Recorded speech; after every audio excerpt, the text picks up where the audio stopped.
Thanks, Chet. The following speech may not be appropriate for all ages, so listeners' discretion is advised. Well, as you can probably tell from the ovation I just got, for those of you that don't know me, sucks being you.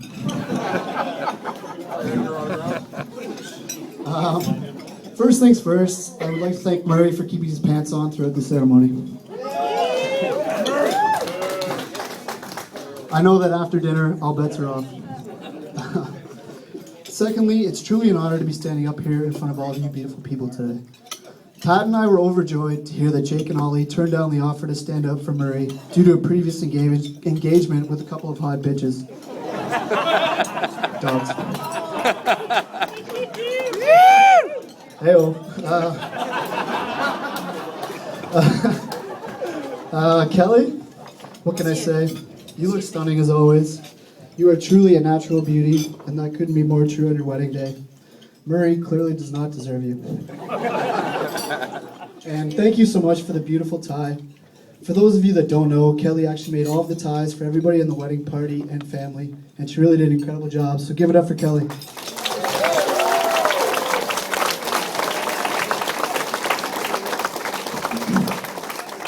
To the adorable bridesmaids, the brother Rintoul, save me a dance later, please.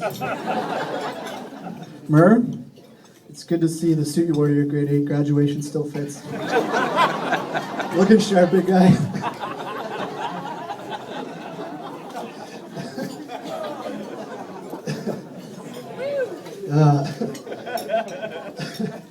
Murray and I first met each other in grade 1 at Shelter Bay Public School.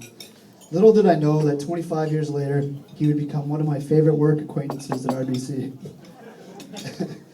We would spend our summers playing video games, collecting baseball cards, playing baseball, road hockey, and loitering at the Meadowvale Town Center, where we'd routinely come home with girlfriends only to never see them again.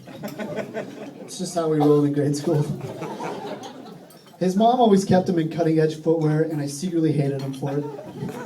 Murr had the first pair of Air Jordans back in the day, followed by a sick pair of British Knights, and then LA Gears when they were at the height of their popularity.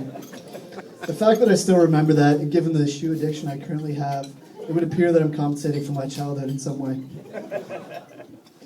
For a few years, Murray and I bowled in a league together. Murray's stepdad, George, would fire up his old beater, and we would listen to the top 10 at 10 on 1050 Chum while he drove us to bowling every Saturday morning. Unfortunately, George is no longer with us. I know he would have loved to have been here today, and he'd be very proud of the man that Murray has become. There were many epic one-on-one street hockey battles between Alexander McGillney, the Sabres version, played by myself, and some Civ named Patrick Waugh, played by Murray. Inevitably, I would score an endless number of goals to the point that Murray would start crying, take his ball, and go home. We'd spend countless hours in my parents' backyard, in the pool, in a hot tub. It was always good times playing tag in the backyard with Murray because whenever he was it, my sister and I would simply jump in the middle of the deep end of the pool and taunt him, as Murray couldn't swim. It was a thing of beauty. Dude wouldn't even step foot in the hot tub without water wings. I love the irony of Murray getting married on an island.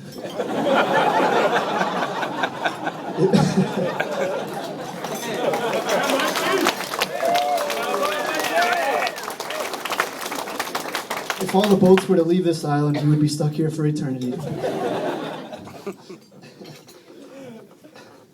Through most of our adult lives, I've had the pleasure of being Murray's personal chauffeur. In fact, I'm pretty sure it's the only reason I'm standing up here right now, because he would have felt extremely guilty otherwise.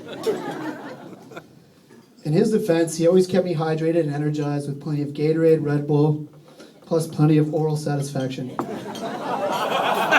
Yeah, I said it.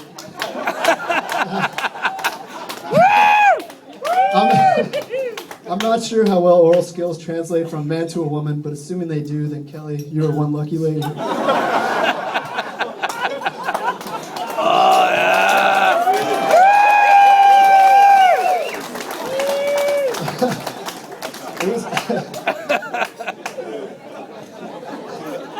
It's true. Hey, you might get in trouble for that one. It was hard to narrow down the stories that I wanted to share about this special boy, but I have a few that I think provide a small glimpse, pun intended, into the kind of guy that Murray is. Like the time he ate a pound of butter for $500. His bowels have not recovered to this day. Or the time he panhandled in his underwear along Yonge Street for the Wheel of Greed game on the Dean Blundell show. He started in his underwear and had to raise money in order to get his clothes back in the middle of winter. I believe he raised about $1,200 in the freezing cold for a good cause. Well done, Murray. Random story from a few months ago at the Calgary Stampede. We're all sitting there having a few drinks at this bar called the Ranchman, and there's this huge, massive cowboy dude dancing with this tiny little girl, and he's literally like flipping her on the dance floor. So sure enough, Murray sees this, and immediately runs over to the guy while wearing his rodeo clown outfit and says, "Do me! Do me!" The guy actually flipped him, although he did struggle and almost dropped Murray on his head. But these are the kind of random things that make Murray a unique individual.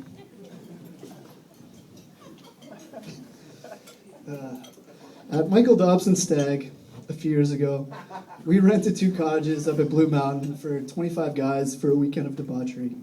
Upon arrival, we noticed that the cottage next door to us has a sign on the window that says Cougar's Den. We quickly realized that this cottage is filled with at least a dozen older women doing their annual girls' trip. The cottages are literally right next to each other, so we ended up meeting a few of them. No big deal. We kept to we kept to ourselves and spent most of Friday night binge drinking and acting like 12-year-olds. It was only a matter of time before a pillow fight broke out amongst the lads. You might think that this kind of thing only happens at girls' slumber parties, but you've been misinformed. So anyway, a vicious pillow fight breaks out. Pretty sure a few guys had concussions, bottles were broken, blood was shed, feelings were hurt, and the cottage was pretty much destroyed. I guess at some point during the cleanup, Murray ended up cutting the palm of his hand pretty badly on some broken glass and ended up in the hospital needing 4 stitches. Apparently I slept through most of this. So the plan was to go golfing the next morning. Not everybody wanted to golf, so a few people stayed back at the cottage. Obviously Murray was one of them as he wasn't able to grip a club. So anyway, the bunch of us headed out for golf in the fog and the rain. We get back to the cottage maybe 5 hours later to find an extremely drunken, scantily clad Murray wearing nothing but a huge bandage on his hand, a leopard skin thong, and adorable floral patterned purple rubber boots. He was a hot mess. Easily one of the grossest / sexiest things I've ever seen. I guess he had stole or borrowed a pair of rubber boots from the Cougar's Den. He wore that outfit for the rest of the weekend. So one of our buddies, and I don't want to name names, Doosh, thought it would be a good idea to take a picture of Murray in his current state and send it to his wife, Lee. Then she thought it would be a good idea to forward this picture along to Kelly. So Kelly calls Murray, and she's obviously kind of pissed off about getting this picture from Derek's wife. Now, you might think she was upset about the huge bandage on his hand. Nope. The fact he was pretty much naked, par for the course. Wearing a leopard skin thong. Nope, not that either. The first angry words out of Kelly's mouth were, "Whose boots are those?" If that doesn't describe how perfect these two are for each other, then I don't know what will. As Pat alluded to earlier, golfing with Murray can be an interesting experience. We went golfing a few years ago at Granite Ridge Golf Course, and for those who have golfed with Murray before, you might know that he can have a bit of a temper when things don't go his way. Simply put, he thinks he's better than he really is. He also has a bit of a perspiration problem. Yet still insists on wearing super tight khaki shorts that accentuate his ass sweat. Or swass, as it's affectionately known. You can literally see the wet spots from 100 yards out easy. It's quite the spectacle. So we're teeing off on a par 3, and Murray, aka the human rain delay, takes his patented 27 warm-up strokes and 5-minute pre-shot ritual, and then steps up to the tee and sure enough shanks the shot horribly into another fairway. So he comes back to his bag clearly frustrated, and he slams his 5-iron against his bag. We get to the next hole, which I believe is a par 4, and we all grab our drivers. Murray goes to grab his brand new ping driver and pulls out half a club. He had split his brand new $600 driver clean into two pieces. You had to be there to truly appreciate it. We were literally rolling on the ground in laughter.